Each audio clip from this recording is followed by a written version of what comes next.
Assalamualaikum, halo Sobat ASN, kembali berjumpa dengan saya, Budi Sukmajadi. Saya Widyaiswara yang bertugas di BPSDM Provinsi Daerah Khusus Jakarta. Dalam video pembelajaran ini, saya akan menjelaskan tentang sejarah kurikulum di Indonesia. Semoga bermanfaat dan selamat belajar.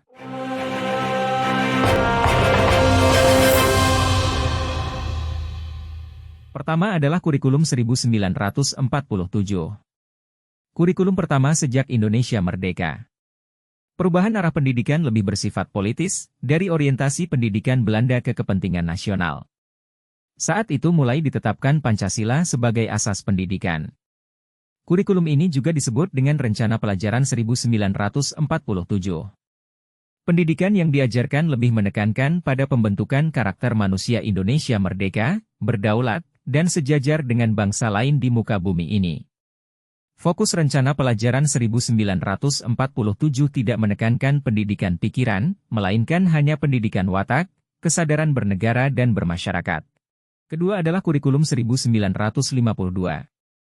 Kurikulum ini merupakan penyempurnaan kurikulum sebelumnya, Kurikulum 1947, dengan merinci setiap mata pelajaran sehingga dinamakan Rencana Pelajaran Terurai 1952.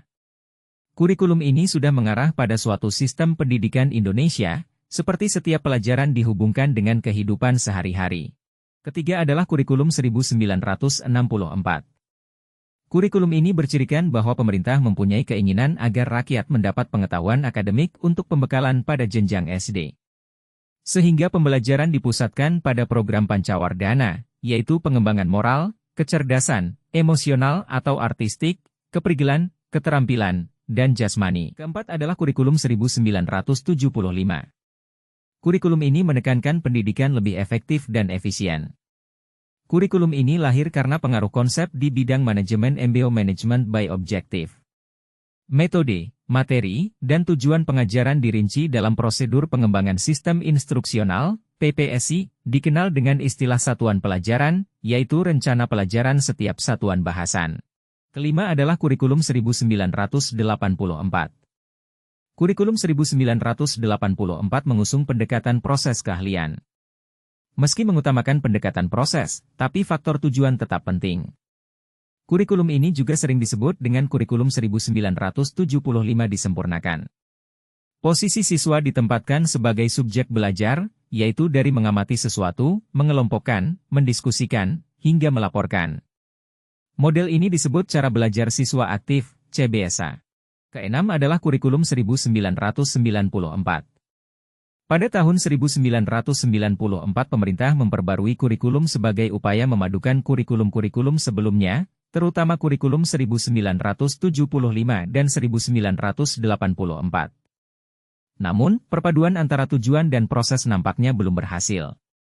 Akibatnya banyak kritik berdatangan, disebabkan oleh beban belajar siswa dinilai terlalu berat, dari muatan nasional sampai muatan lokal, seperti bahasa daerah, kesenian, keterampilan daerah, dan lain-lain. Berikutnya Kurikulum 2004. Pada tahun 2004 diluncurkan Kurikulum Berbasis Kompetensi, KBK, sebagai pengganti Kurikulum 1994. Suatu program pendidikan berbasis kompetensi yang harus mengandung 3 unsur pokok, yaitu pemilihan kompetensi sesuai spesifikasi, indikator-indikator evaluasi untuk menentukan keberhasilan pencapaian kompetensi, dan pengembangan pembelajaran. KBK mempunyai ciri-ciri yang menekankan pada ketercapaian kompetensi siswa baik secara individual maupun klasikal, berorientasi pada hasil belajar dan keberagaman. Kegiatan belajar menggunakan pendekatan dan metode bervariasi, sumber belajar bukan hanya guru, tetapi juga sumber belajar lainnya yang memenuhi unsur edukatif. Berikutnya adalah Kurikulum 2006.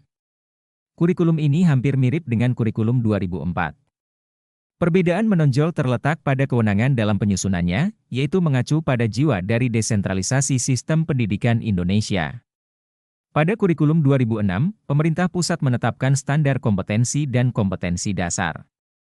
Guru dituntut mampu mengembangkan sendiri silabus dan penilaian sesuai kondisi sekolah dan daerahnya. Hasil pengembangan dari semua mata pelajaran dihimpun menjadi sebuah perangkat. Kurikulum ini juga dinamakan Kurikulum Tingkat Satuan Pendidikan, KTSP. Berikutnya adalah kurikulum 2013. Kurikulum ini adalah pengganti kurikulum KTSP. Kurikulum 2013 memiliki 3 aspek penilaian, yaitu aspek pengetahuan, aspek keterampilan, dan aspek sikap dan perilaku. Di dalam kurikulum 2013, terutama di dalam materi pembelajaran terdapat materi yang dirampingkan dan materi yang ditambahkan. Materi yang dirampingkan terlihat ada di materi Bahasa Indonesia, IPS, PPKN, DSB, sedangkan materi yang ditambahkan adalah materi matematika. Kurikulum Merdeka adalah sebuah inisiatif pendidikan di Indonesia yang bertujuan untuk memberikan kebebasan lebih kepada guru dan siswa dalam proses belajar mengajar. Kurikulum ini dirancang untuk lebih fleksibel dan adaptif terhadap kebutuhan serta potensi masing-masing siswa. Dalam kurikulum Merdeka, guru diberikan kebebasan untuk menentukan metode dan materi pengajaran yang dianggap paling efektif dan relevan bagi siswa mereka. Hal ini diharapkan dapat menciptakan lingkungan belajar yang lebih interaktif, kreatif, dan menyenangkan. Selain itu, kurikulum Merdeka juga menekankan pembelajaran berbasis proyek dan pengembangan karakter. Siswa didorong untuk lebih aktif dalam mengeksplorasi minat dan bakat mereka, serta mengembangkan keterampilan kritis, kolaboratif, dan komunikatif. Dengan demikian, kurikulum Merdeka diharapkan dapat menghasilkan generasi yang lebih siap menghadapi tantangan global dan mampu berkontribusi positif dalam masyarakat. Sobat ASN, apakah kurikulum pendidikan di Indonesia berikutnya? Tunggu saja pada video selanjutnya. Demikianlah video pembelajaran tentang sejarah kurikulum di Indonesia, semoga bermanfaat. Wassalamualaikum warahmatullahi wabarakatuh.